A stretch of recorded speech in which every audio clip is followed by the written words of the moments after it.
CPS knocked on my door and told me my son touched his 6-year-old stepsister. The woman from CPS had this practiced sympathy on her face, like she'd delivered this exact nightmare to 100 other families. Behind her stood 2 police officers, their hands resting on their belts. "We've received a serious allegation," she said, holding up her badge. "Your son Caleb has been accused of inappropriate contact with Gigi." My knees almost buckled.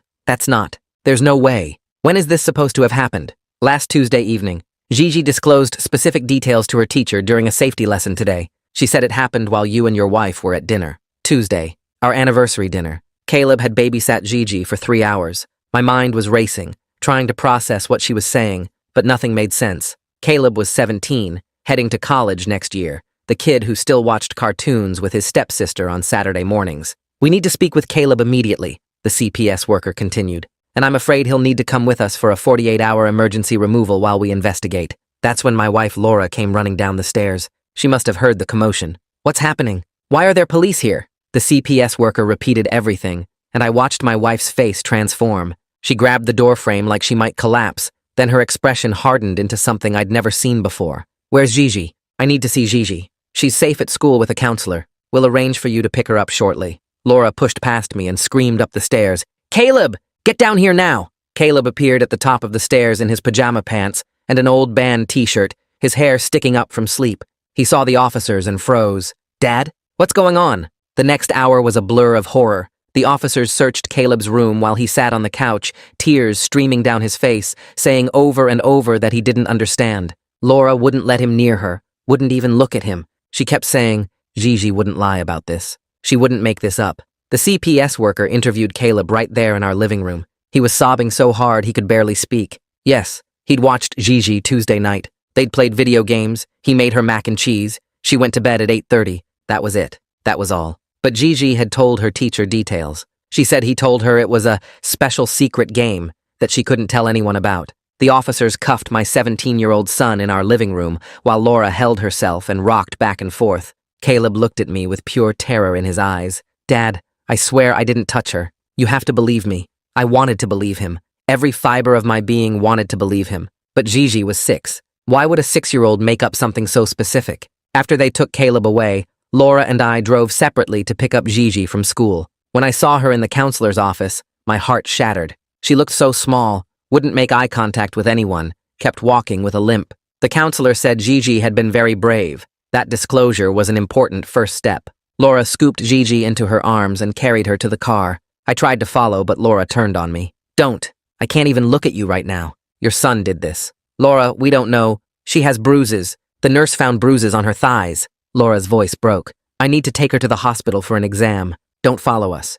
I stood in that school parking lot for 20 minutes, unable to move. My son was sitting in juvenile detention. My stepdaughter was headed for an assault kit exam. My wife blamed me. How had my family imploded in a single morning?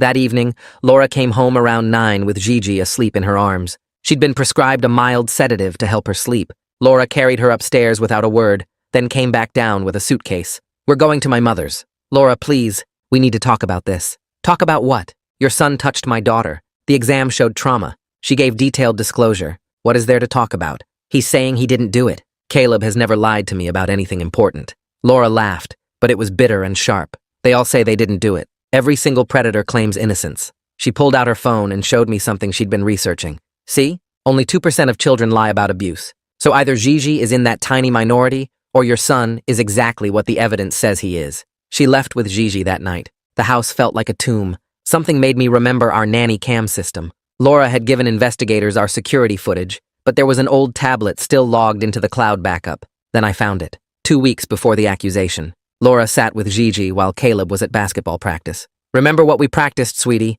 Laura's voice was clear on the recording. "When the nice lady asks you, you tell her Caleb touched you here." Gigi's tiny voice responded, "But Caleb didn't do that. It's just pretend, like when we play house." I ran to the bathroom and threw up. My wife had coached her. That's when I heard the doorbell ring. "I know you're in there." It was Laura. I backed away from the door, my phone screen still glowing with that video of Laura coaching Gigi. Laura pounded harder, the doorbell ringing over and over. My hands were shaking so bad I almost dropped the phone. If I opened that door, she would know I found something. She would grab my phone, delete the files, destroy the only proof that could save Caleb. I ran to the kitchen and locked the back door too. then checked every window on the first floor. Laura's voice got louder outside, yelling my name now, demanding I let her in. I ignored her and pulled up Google on my phone, typing with fingers that wouldn't stop shaking. Criminal defense attorney, false accusations, emergency help.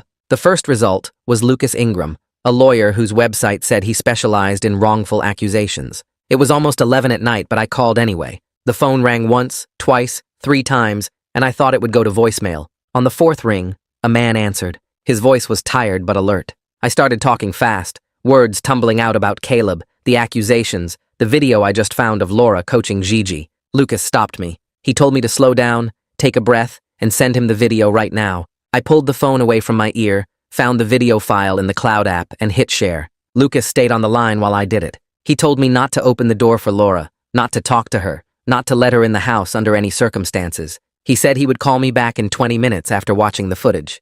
I hung up and stood in my kitchen listening to Laura scream outside. She was threatening to call the police, saying I was keeping her from her things, that she had every right to be in this house. But her voice sounded different now, higher and more desperate, like she knew something had changed. After about 10 minutes, the yelling stopped. I crept to the front window and peeked through the curtains. Her car was still in the driveway, but I couldn't see her. Maybe she was sitting in the car, maybe she left to get help.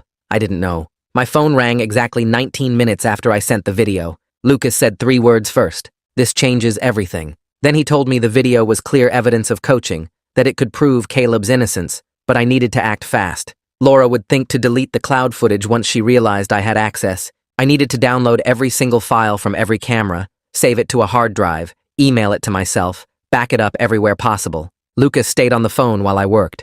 I grabbed my laptop and logged into the cloud system. There were 6 cameras in our house, and the system kept 30 days of footage. I started downloading everything, file after file, watching the progress bars crawl across my screen. Laura's pounding started again at the front door, harder now, more frantic. She was screaming that she knew what I was doing, that I better not touch those files. That confirmed it. She knew exactly what was on those cameras.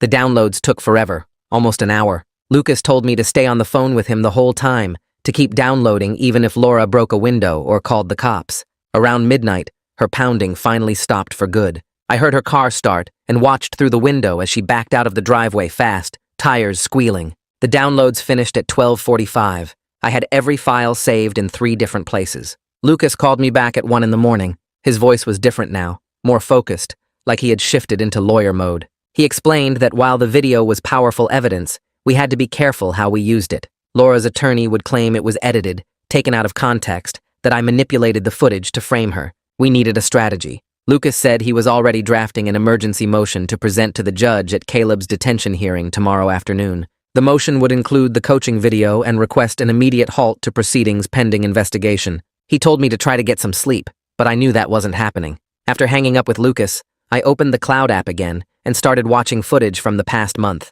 I watched every single video at double speed, looking for anything else that seemed wrong. Around 3 in the morning, I found the first one. Laura sitting with Gigi at the kitchen table 2 weeks ago, asking her questions about Caleb in this weird, careful way. Did Caleb ever ask you to keep secrets? Does Caleb ever touch you when Daddy isn't looking? The questions felt designed to plant ideas in Gigi's head. I kept watching. At 4:30, I found another clip from 3 weeks back. Laura and Gigi in the living room. Laura asking if Gigi knew what private parts were, if anyone had ever touched hers. Gigi said no, and Laura's face got this strange expression, like she was disappointed. The third clip was from almost a month ago. Laura practicing with Gigi how to talk to grown-ups about touching, using this calm, patient voice like she was teaching Gigi her ABCs. By 6 in the morning, I had 3 more videos showing Laura systematically coaching her daughter. The sun came up, and I was still sitting at my kitchen table surrounded by laptops and phones and backup drives. I hadn't slept at all. My eyes burned and my head pounded, but I couldn't stop.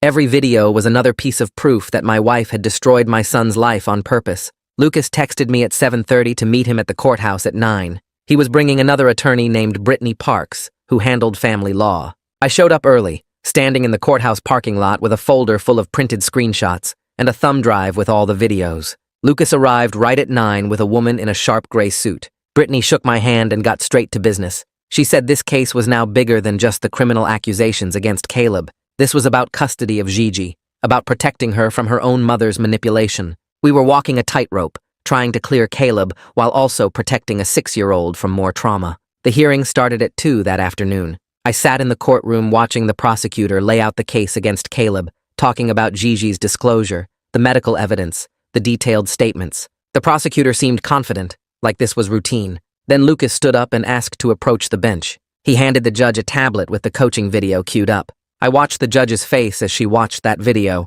Her expression shifted from bored routine to sharp attention. She watched it twice, then looked up at Lucas with different eyes. The judge called an immediate halt to the proceedings. She demanded that Rick Wallace, the CPS investigator, explain how this footage wasn't discovered during his investigation. Rick stood up, looking completely blindsided. He admitted they had only reviewed footage that Laura voluntarily provided. Laura had given them clips from Tuesday night showing Caleb and Gigi playing video games, but she hadn't given them anything from the 2 weeks before. Laura's attorney jumped up trying to argue that the footage was inadmissible, that it was taken out of context, that Laura was just trying to help Gigi articulate trauma she had experienced. The judge cut him off mid-sentence. She ordered a complete forensic analysis of all home security footage. She also ordered that Gigi be evaluated by an independent psychologist, not the one Laura had already taken her to.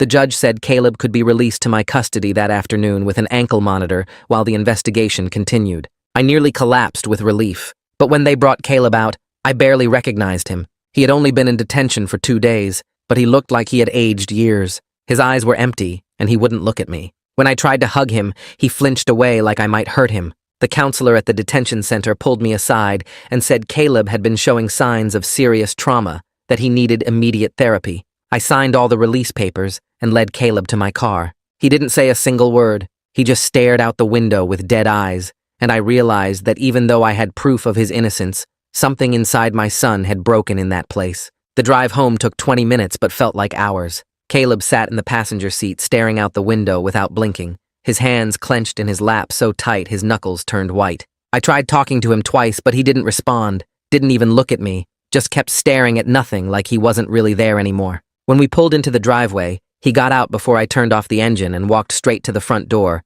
waiting there with his shoulders hunched until I unlocked it. The house looked exactly the same as when we left for the courthouse, but it felt different now, like walking into a place where something terrible happened. Caleb went directly upstairs to his room and closed the door without saying a word. I stood at the bottom of the stairs, listening for any sound, but heard nothing, not even footsteps or the bed creaking. The detention counselor had pulled me aside before we left and told me Caleb showed signs of severe trauma response, that he needed immediate professional help and constant monitoring for the next few days. She said kids who go through false accusations in detention often develop symptoms similar to torture victims because the psychological damage is that intense. I needed to make sure he was physically safe first, that he knew I believed him completely. I went upstairs and knocked on his door but got no answer. I opened it slowly and found him sitting on the edge of his bed, staring at the floor, still in the same position, like a statue. I sat down next to him and told him I knew he didn't do anything, that I had proof Laura made the whole thing up, that we were going to fix this. He didn't look at me or respond, but after a minute, his hand moved slightly toward mine, not quite touching, but close enough that I knew he heard me. That evening around 7, my phone rang with Lucas's number. He told me the judge issued a temporary protection order barring Laura from any contact with Caleb or Gigi while the investigation continued. Gigi had been placed in emergency foster care that afternoon because CPS determined Laura posed a psychological danger to her own daughter. The system that had nearly destroyed my son was now protecting Laura's little girl from her mother, and I didn't know whether to feel relieved or sick about it. Lucas said the foster family was experienced with trauma cases, and Gigi would be safe there, but hearing that a 6-year-old got ripped away from everything she knew because her mother used her as a weapon made my stomach turn.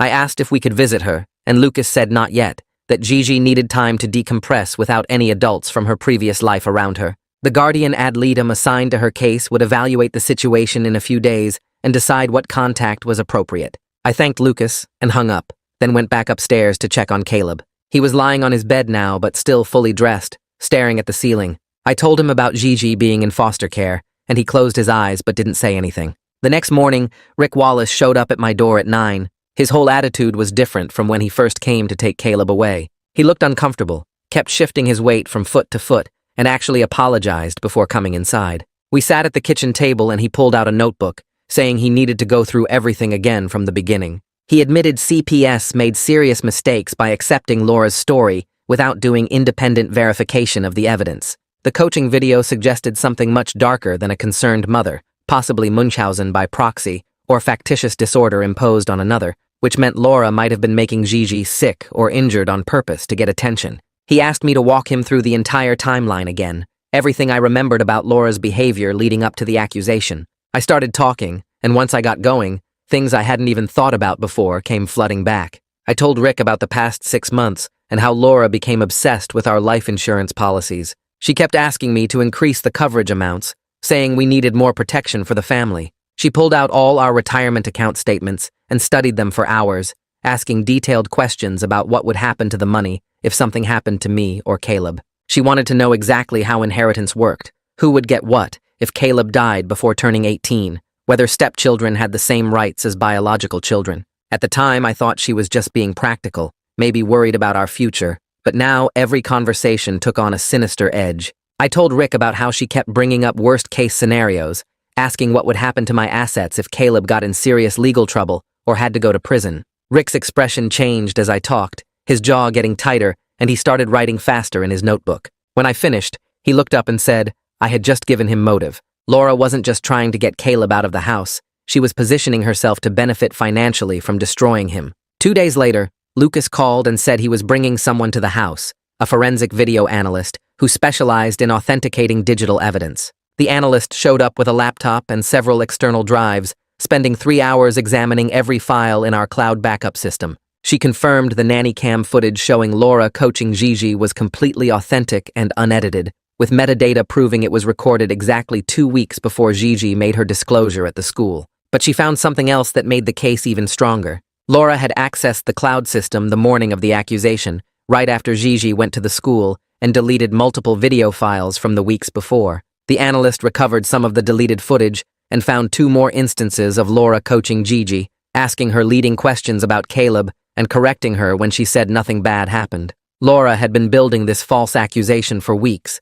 systematically planting the story in her daughter's mind and deleting evidence of her manipulation. That same afternoon, Brittany came over with a stack of legal documents. She was filing an emergency custody motion for Gigi on my behalf, arguing that Laura was psychologically abusing her daughter by using her as a weapon in what appeared to be a scheme to eliminate Caleb from the family and possibly profit from his destruction. The motion included screenshots from the coaching videos, transcripts of the deleted footage, and copies of all Laura's financial inquiries about insurance policies and inheritance laws.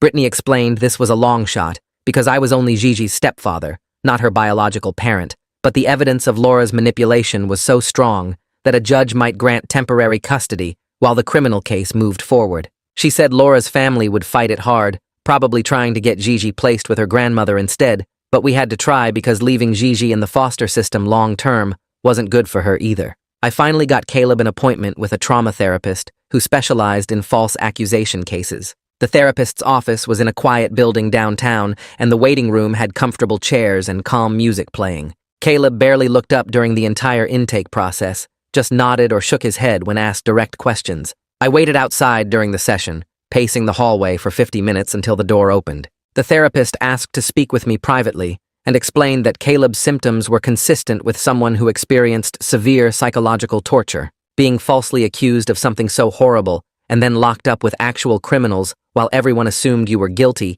created trauma that was incredibly difficult to process. She said Caleb would need intensive therapy multiple times a week for months, possibly years, and even then he might never fully recover from what Laura did to him. She gave me warning signs to watch for and told me to call her immediately if Caleb showed any indication of wanting to hurt himself. 3 days after Caleb's release, Detective Jack Floyd came to the house in the evening. He stood on the porch looking uncomfortable and asked if he could come in to talk. We sat in the living room, and he apologized for not investigating more thoroughly before Caleb was removed from the home. He said Laura was extremely convincing when she came to the station, crying and showing him documentation from a doctor about Gigi's injuries that seemed to back up her story. She had medical records, photos of bruises, and Gigi's own statement that was so detailed it seemed impossible for a 6-year-old to make up. He admitted he took Laura at face value because mothers reporting abuse usually tell the truth, and he failed to consider that Laura herself might be the one who hurt Gigi. Jack pulled out his own notebook and said they were now investigating how Gigi got those injuries because the timeline didn't match Laura's claims at all. The medical examiner who reviewed the original photos determined the bruises were at least 4 days old when they were photographed. meaning they happened before Tuesday when Caleb allegedly touched Gigi. Laura had claimed the injuries were fresh from Tuesday night, but the evidence showed Gigi was already hurt days earlier. They were looking into whether Laura caused those injuries herself to make the accusation more believable. Jack said if they could prove Laura deliberately hurt her own daughter to frame Caleb, she would face additional charges of child abuse on top of the false reporting. Lucas called me the next week with another breakthrough. He got access to Laura's phone records through a subpoena and discovered she called her mother Valerie 17 times in the 2 weeks before the accusation. Most of the calls lasted 20 to 40 minutes, way longer than their usual quick check-ins. When investigators went to interview Valerie about the calls, she got nervous and defensive, claiming she and Laura were just talking about normal family stuff. But under pressure, she accidentally let something slip, saying Laura had told her about the plan to get Caleb out of the house. The detective conducting the interview immediately focused on that phrase, and Valerie realized her mistake. She tried to backtrack and say she meant Laura's plan to send Caleb to college early, but it was too late. The detective pushed harder, and Valerie finally admitted Laura had told her weeks before the accusation that she was going to make sure Caleb couldn't interfere with their family anymore. Valerie claimed she didn't know Laura meant false accusations, that she thought Laura was just talking about setting stricter boundaries, but her statement gave prosecutors direct evidence of premeditation. Lucas called me 2 days after Valerie's interview to say the court ordered an independent evaluation of Gigi by a forensic psychologist named Madeline Ingram, who specialized in child testimony cases. Madeline had worked hundreds of abuse investigations and could spot coach disclosure better than anyone in the state. The evaluation happened at a neutral office with soft lighting and toys scattered around to make kids comfortable. I wasn't allowed in the room, but watched through a one-way mirror while Madeline talked to Gigi for 90 minutes. Gigi kept using phrases no 6-year-old would naturally say, words like inappropriate contact and private areas that sounded rehearsed. When Madeline asked her to describe what happened in her own words, instead of repeating what she'd been told, Gigi got confused and mixed up details. At one point, Gigi actually stopped mid-sentence and asked if she said it right, like she was performing lines she'd memorized. Madeline took notes constantly, and her expression stayed neutral, but I could tell she was seeing exactly what I feared. The evaluation report came 3 days later, and I read it alone in Lucas's office while he watched my face. Madeline wrote that Gigi's disclosure contained every classic marker of coached testimony, including adult vocabulary, rehearsed phrasing, lack of sensory details, and confusion when asked to elaborate beyond scripted responses. The report said Gigi appeared to be repeating a story she'd been taught, rather than recalling actual events she experienced. What destroyed me most was Madeline's conclusion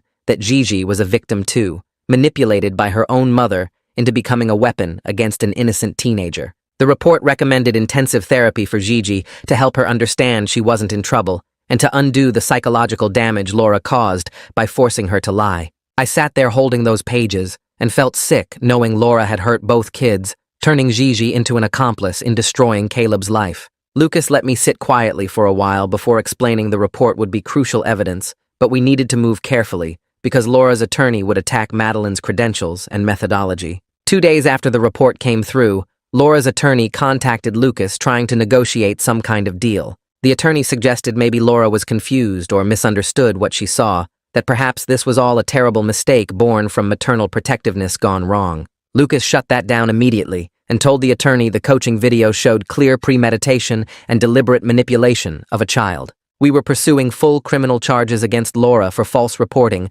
child endangerment, and child abuse. There would be no deal, no reduction, no sympathy for someone who weaponized the legal system and her own daughter to destroy a teenage boy. That evening, I had to sit Caleb down and explain why Gigi wasn't coming home and why his stepmother was being criminally investigated. He listened without speaking, his face blank, like he'd learned to shut down his emotions to protect himself. When I finished explaining everything, he asked quietly if everyone at the school knew what he'd been accused of. My chest felt tight when I had to tell him yes, that the accusation had spread through his school within hours, and everyone knew the details. He nodded slowly and went to his room without another word. The next week brought a new torture when Caleb's college acceptance letters started arriving in thick envelopes with congratulations printed on the outside. His dream school sent their acceptance with a merit scholarship offer. I put the letters on the kitchen table where he'd see them, but he walked past them every day without looking. His therapist told me Caleb said he didn't deserve to go to college after being accused of something so horrible, that even though he was innocent, the accusation made him feel dirty and worthless. Meanwhile, Brittany called with bad news about the custody case. She explained that even with the coaching video and Madeline's report, getting custody of Gigi would be complicated because I was her stepfather, not biological parent. Laura's family was already filing motions claiming I had no legal standing to seek custody and pushing for Gigi to be placed with Valerie instead. Brittany said we'd fight it, but the legal reality was that step-parents had limited rights compared to blood relatives. The prosecutor assigned to Laura's case asked to meet with me to discuss the criminal charges they were building. She was a woman in her 40s who'd spent 20 years prosecuting child abuse cases, and she looked genuinely angry about what Laura had done. She explained they were charging Laura with filing a false police report, child endangerment for coaching Gigi, and potentially fraud if they could prove financial motive behind the scheme. Each charge carried serious prison time, and the prosecutor intended to push for maximum sentences on all counts. She said cases like this made her furious because real abuse victims got questioned more harshly because of people like Laura who lied. A week later, I got permission to visit Gigi at her foster placement with supervision from her guardian ad litem. The foster home was clean and warm, but Gigi looked small and lost, sitting on their couch clutching a stuffed rabbit. She seemed confused about why she couldn't see her mommy and kept asking when she could go home. Then she looked at me with those big eyes and asked if Caleb was mad at her. I had to swallow hard and reassure her that none of this was her fault, that Caleb loved her and wasn't angry at all. The guardian ad litem sat nearby taking notes on everything we said. About 20 minutes into the visit, Gigi suddenly said something that made everyone in the room freeze. She said Mommy told her what to say, but she didn't remember if it really happened anymore. The guardian ad litem immediately wrote down her exact words, while I tried to keep my expression calm for Gigi's sake. That spontaneous statement became crucial evidence that even Gigi herself was uncertain about the accusations her mother coached her to make. The visit ended shortly after, and I drove home feeling gutted that this little girl was so confused and hurt by her own mother's manipulation. Lucas called me that night with another discovery that made everything even worse. He'd gotten access to Laura's financial records through the investigation and found something shocking. 6 months ago, Laura took out a $500,000 life insurance policy on Caleb without my knowledge or consent, listing herself as the beneficiary. Lucas contacted the insurance company and they confirmed Laura had called them multiple times over the past months, asking detailed questions about payout procedures if something happened to Caleb before he turned 18. She'd asked specifically about whether beneficiaries received payment if the insured person died in juvenile detention or prison. The insurance company representative remembered the calls because they seemed unusual and suspicious, but they had no legal grounds to deny the policy at the time. Lucas said this was the proof of financial motive prosecutors needed to upgrade charges against Laura to attempted fraud and possibly conspiracy to commit murder if they could prove she intended for Caleb to die in detention. I hung up with Lucas and just sat there staring at my phone screen for, I don't know how long. $500,000. Laura had bet $500,000 on my son dying or rotting in prison. My hands started shaking so bad I dropped the phone. I picked it up and went to the bathroom and threw up again, same as when I'd found the coaching video. This wasn't just about destroying Caleb's life or getting him out of the house. She wanted him dead. The insurance company representative's notes said Laura asked specifically about payouts if something happened in detention, not if he got sick, not if there was an accident. If something happened in detention, where kids get beaten up or worse every single day. I walked out of the bathroom and Caleb was standing in the hallway. His face told me he'd heard everything. He'd been upstairs the whole time I was on the phone with Lucas, and our house had thin walls. He looked at me with this expression I'd never seen before, like something inside him just broke completely. His mouth opened, but no sound came out at first. Then he started screaming. Not words, just this raw sound that came from somewhere deep. He grabbed his hair with both fists and pulled hard enough that I thought he'd rip it out. I moved toward him, but he backed away fast, hitting the wall.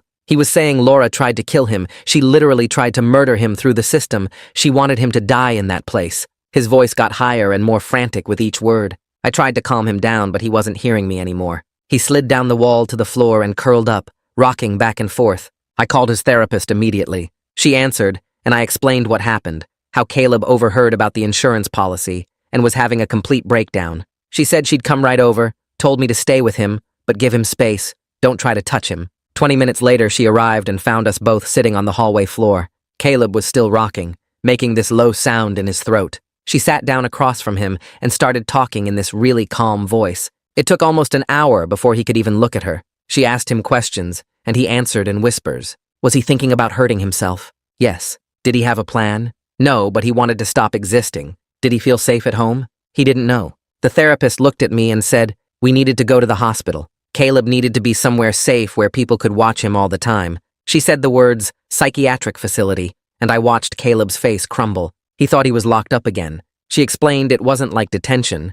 It was a hospital where they help people who are having thoughts about hurting themselves. He'd stay for 72 hours, and then we'd see how he was doing. Caleb didn't fight it. That scared me more than anything, how he just nodded and stood up like he didn't care what happened to him anymore. Requested Reds is on Spotify now. Check out link in the description or comments. We drove to the facility in silence. The therapist followed in her own car. The place looked like a regular hospital from outside, but inside everything was locked. They had to buzz us through 3 different doors. The intake nurse asked Caleb a bunch of questions while I filled out paperwork. They took his shoelaces and his belt. They checked his pockets and went through his bag. Then a counselor came and said it was time for me to leave, that Caleb needed to get settled in. I tried to hug him, but he just stood there stiff. He wouldn't look at me. A staff member led him through another locked door, and he was gone. I made it to my car before I completely lost it. I sat in that parking lot sobbing so hard I couldn't breathe. My innocent son was in a psychiatric hospital because his stepmother had tried to have him killed for money. Laura was out on bail,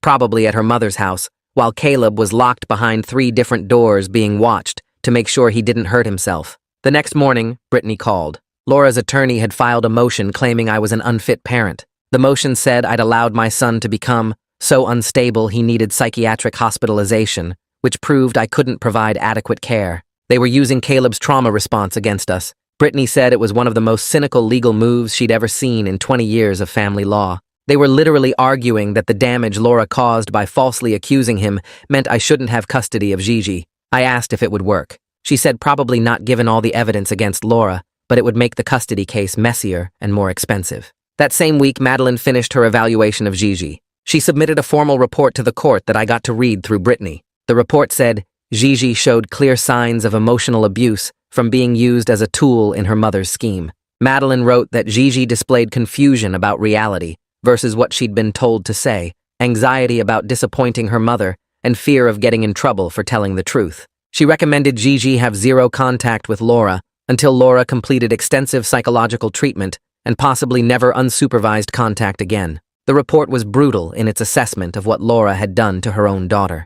A few days later, Rick called me. His investigation was complete, and he was issuing his final report. He read parts of it to me over the phone. The report completely cleared Caleb of any wrongdoing and recommended Laura's parental rights to Gigi be terminated immediately. Rick had documented how Laura systematically manipulated the child protection system to weaponize it against an innocent teenager. He'd found her internet search history showing she'd researched false accusations, coaching techniques, and how CPS investigations worked. She'd planned everything carefully. Rick apologized again for not catching it sooner, said the system had failed Caleb, and he'd make sure the protocols changed. On the 3rd day, I got to visit Caleb at the facility. They led me to a common room with plastic chairs and motivational posters on the walls. Caleb came in looking smaller somehow, wearing hospital scrubs. He had dark circles under his eyes. We sat down, and I asked how he was doing. He said the medication helped, that he could sleep now without seeing Laura's face or hearing the detention center doors slam. His voice was flat, but he was talking in complete sentences again.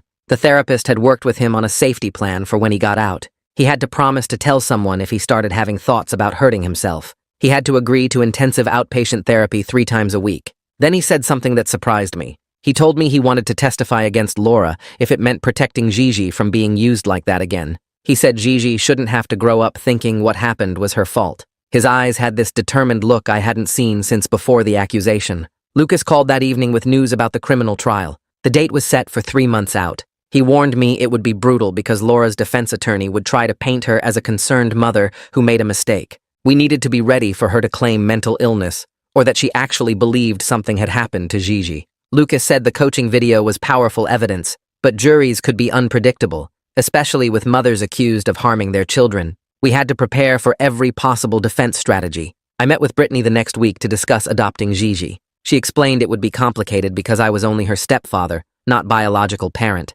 I'd need to prove Laura was unfit and that I could provide a stable home. Given the circumstances with Caleb's hospitalization, Laura's attorney would fight it hard. Brittany said it was a long shot, but worth pursuing because it would give me legal standing in the custody case. We started gathering documents and character references. Caleb came home 5 days after admission with a thick packet of discharge papers and a schedule for outpatient therapy. He looked better, more present in his eyes, The medication had helped stabilize his mood. He went straight to his room and I heard him moving things around. An hour later, he came downstairs with a stack of envelopes, college acceptance letters he'd been ignoring for weeks. He asked if I'd help him write to the schools explaining what happened and requesting to defer enrollment for a year. We spent that evening drafting emails together. He was honest about the false accusation, the evidence that cleared him and his need for time to heal. We sent them to 5 different schools. Over the next 2 weeks, all 5 responded. Every single one agreed to hold his spot and expressed compassion for what he'd been through. One admissions counselor wrote that his strength in surviving such an ordeal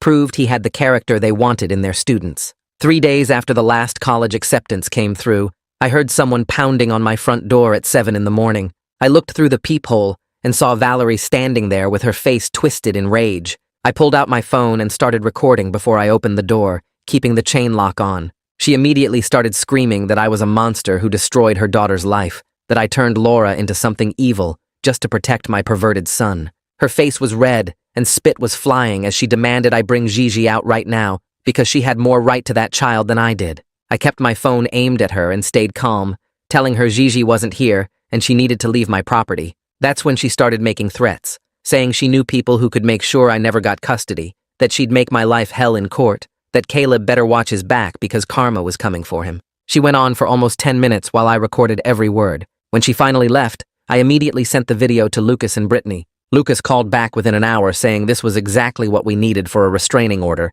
and he'd file the paperwork that afternoon. By the end of the week, the judge granted a temporary restraining order that covered not just Valerie, but all of Laura's immediate family, keeping them at least 500 feet away from me, Caleb, and Gigi. Lucas called me 2 weeks later with news about the criminal case. The prosecutor had offered Laura a plea deal, 15 years with possibility of parole after serving at least 10, in exchange for pleading guilty to all charges and giving up her parental rights to Gigi permanently. Lucas said Laura was actually thinking about taking it because the evidence against her was so strong that going to trial meant risking 25 years or more. The coaching video was damning. The life insurance policy showed clear motive, and Gigi's own statements to the forensic psychologist proved the manipulation. Lucas warned me not to get my hopes up, though, because Laura's personality type often couldn't accept defeat, even when it was the smart choice. He said people like her sometimes convinced themselves they could charm a jury, or that their version of events would somehow win out, despite overwhelming evidence.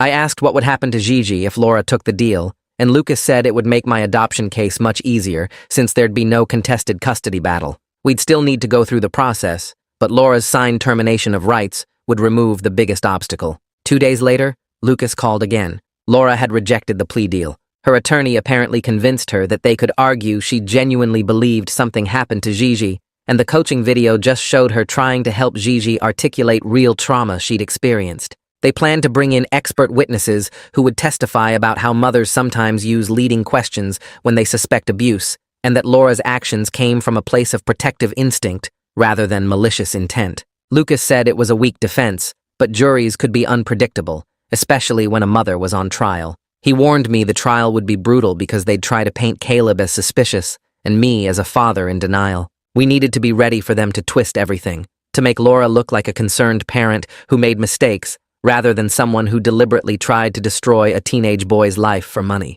Meanwhile, Gigi's therapy was making real progress. Her therapist called to tell me Gigi had finally been able to put into words what happened with Laura. During their session, Gigi said that her mommy told her to say things that weren't true about Caleb, that mommy practiced the words with her over and over until she could say them right. The therapist was documenting everything carefully because Gigi's own articulation of the coaching would be powerful evidence when Laura went to trial. She explained that having the child victim directly state she was manipulated was rare and incredibly important for the case. Gigi was also starting to understand that what happened wasn't her fault, that she was too little to know her mommy was doing something wrong. The therapist said Gigi still had guilt about Caleb getting in trouble, but she was working through it and making good progress toward healing. The guardian ad litem called me in for a meeting the following week. She told me Gigi had been asking about Caleb constantly during her supervised visits, wanting to know if he was okay and if he was mad at her.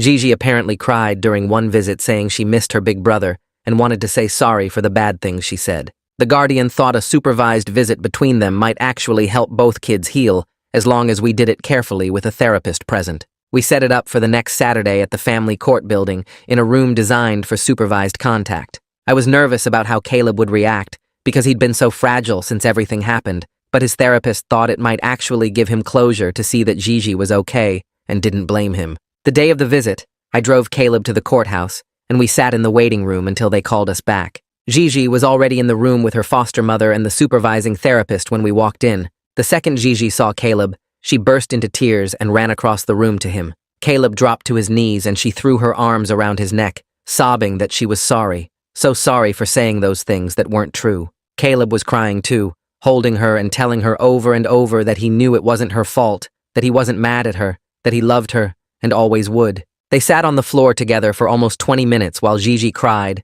and Caleb just held her, rocking her gently like he used to when she had nightmares. The therapist told me later that this was exactly what both of them needed, that Gigi's relief at knowing Caleb didn't hate her was visible in her whole body, and that Caleb seemed to find some kind of purpose in protecting his little sister from further harm. His own therapist later said that helping Gigi might actually speed up his healing because it gave him a way to reclaim power in a situation where he'd been completely powerless. 8 weeks before the trial date, Lucas got another call from Laura's attorney. They were coming back with a better offer. Laura would plead guilty to all charges, accept 20 years in prison, give up all parental rights to Gigi, and provide a full written confession detailing her financial motive and exactly how she coached Gigi. The attorney admitted that Laura had finally realized she was going to prison no matter what and wanted some control over the outcome rather than risking an even longer sentence at trial. Lucas said this was the best possible result for us because it meant Gigi wouldn't have to testify, Caleb wouldn't have to relive everything in court, and we'd have Laura's own confession to use in therapy to help Gigi understand what her mother did to her. Lucas and the prosecutor spent the next 2 weeks hammering out the final terms. The plea deal would include Laura making a recorded video statement explaining in detail how she coached Gigi, showing Gigi where to say Caleb touched her, telling her what words to use, and practicing the story until Gigi could recite it convincingly. Laura would also have to explain on camera that her motive was the life insurance policy on Caleb, that she planned to have him imprisoned or killed so she could collect the money. The statement would be used in Gigi's therapy to help her process what happened and understand that her mother manipulated her. It would also be part of the permanent court record in case Laura ever tried to claim she was coerced into the plea. Lucas said having Laura's confession on video was insurance against her changing her story later or trying to contact Gigi despite the no-contact order. The plea hearing was scheduled for a Monday morning in late September. I sat in the courtroom with Caleb beside me, both of us dressed in suits, watching Laura walk in wearing an orange jumpsuit with her hands cuffed in front of her. She looked smaller somehow, deflated, like something inside her had finally broken.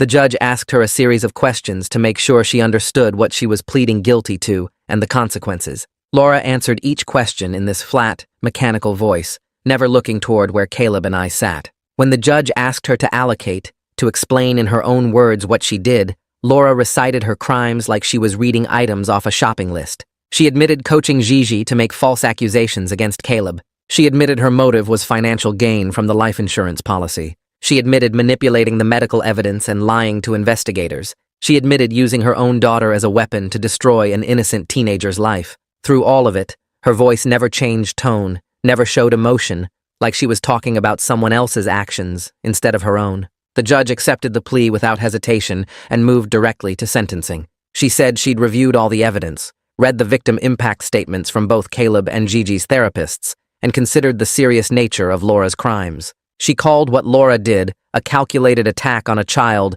using the systems meant to protect children, and said it represented one of the most disturbing cases of parental manipulation she'd seen in 20 years on the bench. The judge sentenced Laura to 20 years in state prison, with a strong recommendation that she serve the full term without early release. Then, she terminated Laura's parental rights to Gigi immediately and permanently, stating that Laura had proven herself completely unfit and a danger to her own child's well-being. Finally, she issued a permanent no-contact order that prohibited Laura from any communication with Caleb or Gigi for the rest of their lives, even after her release from prison. Laura's attorney started to object to something, but the judge cut him off, saying there was nothing left to argue, and Laura should consider herself fortunate the prosecutor didn't push for an even longer sentence. The bailiff led Laura out of the courtroom, and she never once looked back at us. Outside the courtroom, Caleb made it maybe 10 steps down the hallway before his legs gave out. He dropped right there on the marble floor, back against the wall, and the sounds that came out of him were something I'd never heard from him before.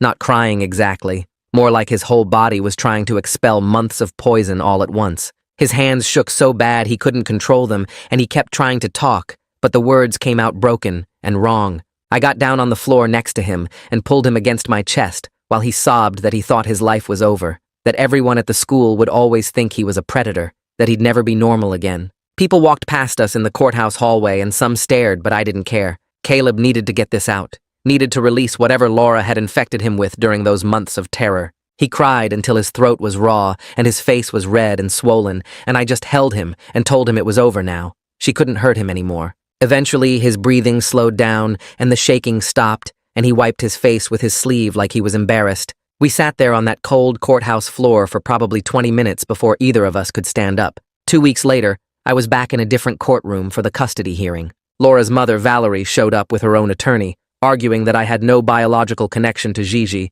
and she should go to blood family. The guardian ad litem stood up and presented a thick report about Gigi's attachment to me and Caleb, all the progress she'd made in therapy, the stable home environment I could provide. Gigi's therapist testified about how Gigi talked about me as her dad and asked about coming home constantly. The judge reviewed all the evidence, looked at Valerie's history of enabling Laura's behavior, and made her decision in less than 5 minutes. She granted me full legal custody of Gigi, effective immediately, terminated any visitation rights for Laura's family, and signed the papers right there. Gigi officially became my daughter. Valerie screamed something about this being wrong as the bailiff escorted her out, but the judge just moved on to the next case like it was already forgotten. I walked out of that courtroom with legal papers that said Gigi was mine to protect, and for the first time in months, I felt like I could actually breathe.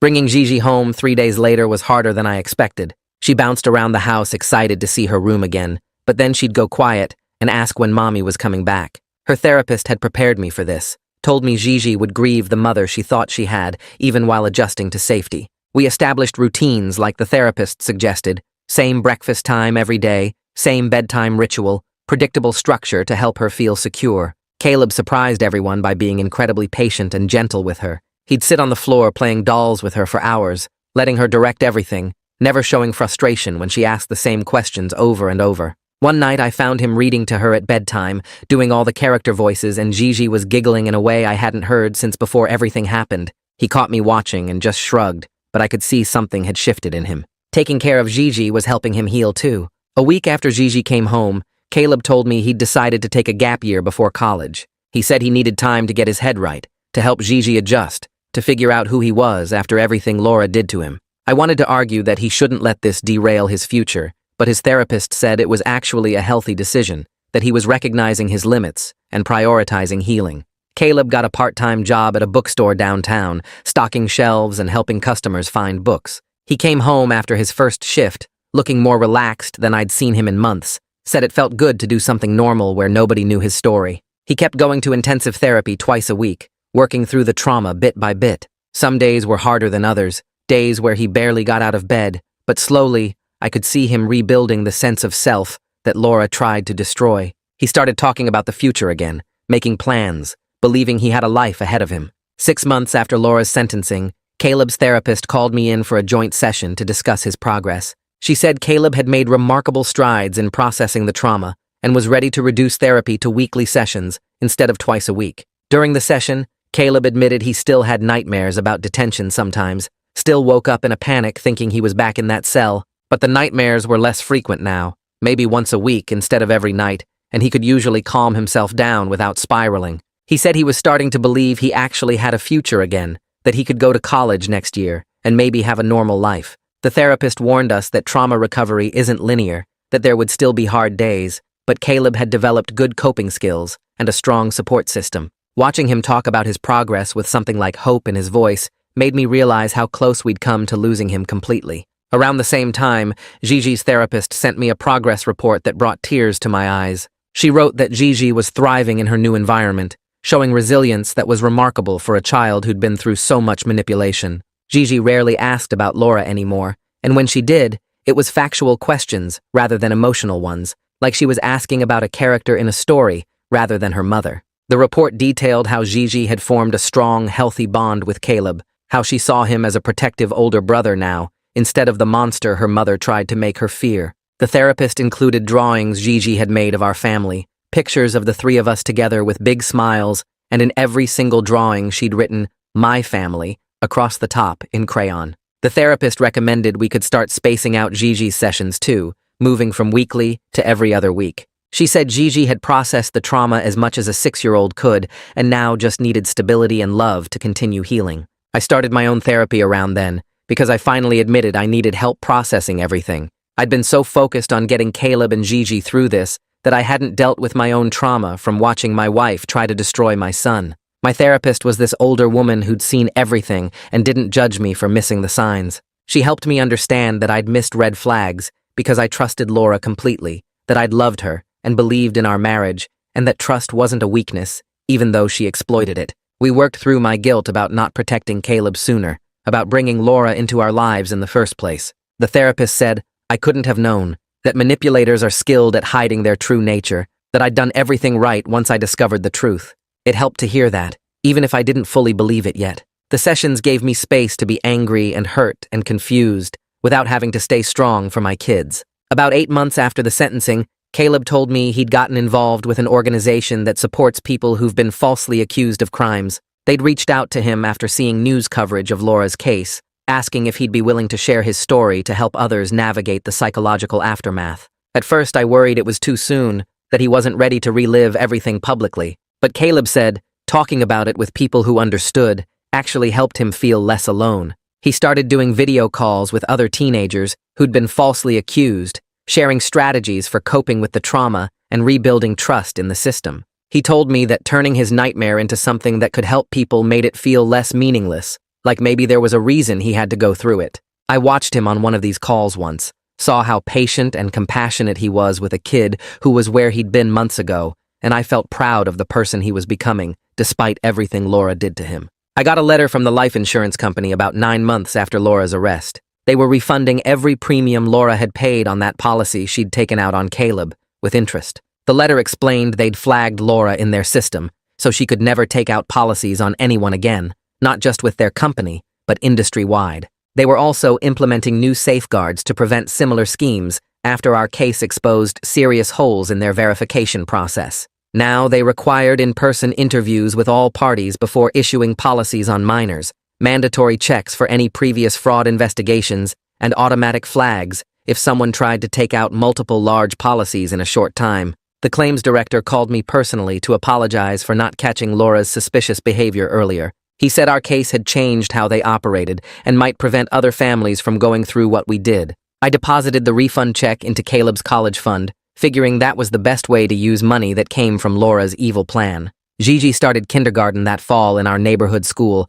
with nobody knowing anything about her history. I'd met with the principal and her teacher privately to explain she'd been through trauma, but was doing well in therapy, without giving specific details. They agreed to watch for any signs she was struggling, but treat her like any other student. Gigi made friends easily right from the first day, coming home chattering about kids named Jana and Zoe and Danilo, who she played with at recess. Her teacher sent home glowing reports about how bright and happy she was, how she participated in class, and helped other kids who were struggling. At the first parent-teacher conference, the teacher told me Gigi showed no signs of trauma or behavioral issues, that she was just a normal, well-adjusted kindergartner who loved art class and story time. Watching Gigi thrive with this fresh start, seeing her make friends and learn and just be a regular kid, felt like the best possible outcome after everything she'd been through. That spring, Caleb started working on college applications again for the following fall semester. He sat at the kitchen table for hours with his laptop, typing and deleting and retyping his admission essay.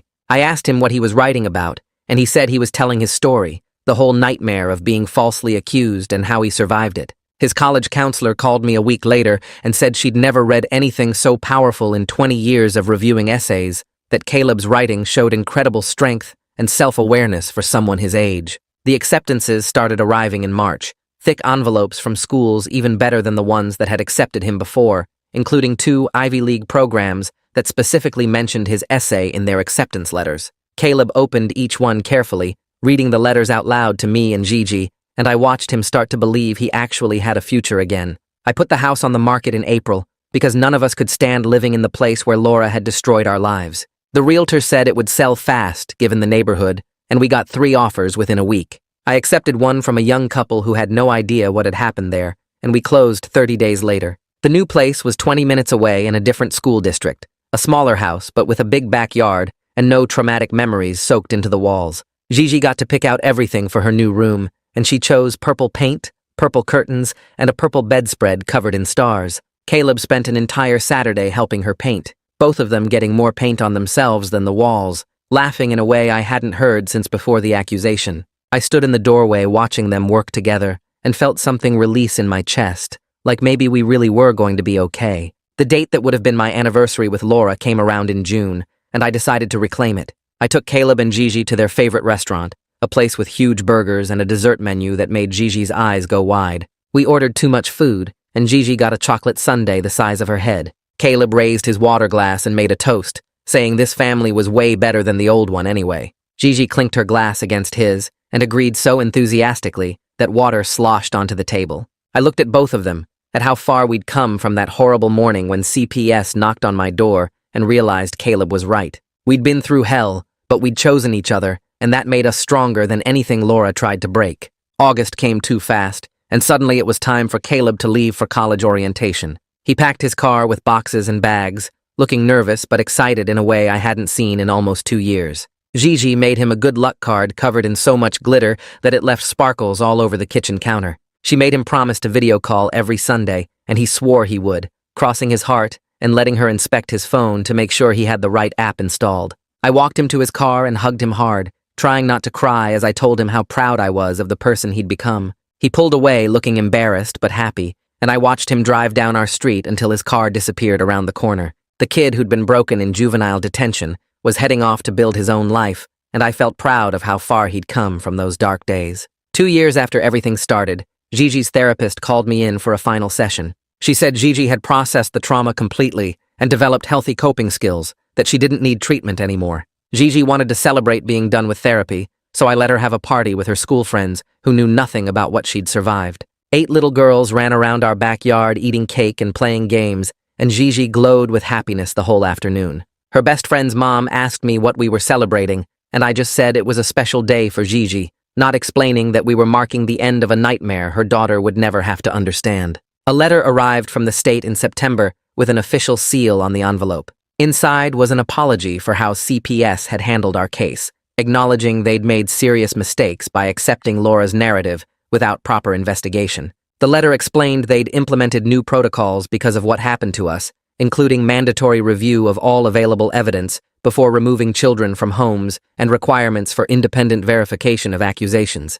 They'd added extra training for investigators about coaching and factitious disorders. Our nightmare had changed the system and might prevent other families from going through what we did. I filed the letter away, not sure how to feel about being the cautionary tale that fixed a broken system. Caleb came home for Thanksgiving break in November, looking healthier than I'd seen him in years. He'd gained back the weight he lost during the accusation, and his eyes had lost that haunted look that used to keep me awake at night. Over dinner, he told us he'd declared a psychology major with a focus on trauma recovery. He wanted to work with people who'd been falsely accused, using his own experience to help others survive what he'd survived. Gigi asked if that meant he was going to be a feelings doctor, and Caleb laughed, saying sort of. He explained that going through something terrible could either destroy you or give you purpose, and he'd decided to turn his nightmare into something that helped people. I watched him talk about his plans with such passion and realized Laura hadn't broken him after all. She'd just shown him what he was strong enough to survive. 2 years after Laura's sentencing, I sat in the audience at Gigi's school play, watching her perform with total confidence. She had a speaking role as a talking tree and delivered every line with enthusiasm, making the other parents laugh. Caleb sat beside me, cheering louder than anyone else when she took her bow, and Gigi spotted us in the crowd and waved so hard she nearly knocked over the kid next to her. After the show, she ran to us, and Caleb lifted her up, spinning her around while she giggled. We weren't the family we were supposed to be, the one I'd imagined when I married Laura. We were something different, something we'd built from the wreckage of her betrayal. We were the family we chose to become, and that choice made us stronger than Laura's lies could ever break. That's it for today's story. I'm really thankful you were here to share it with me. I hope it left you feeling a little lighter.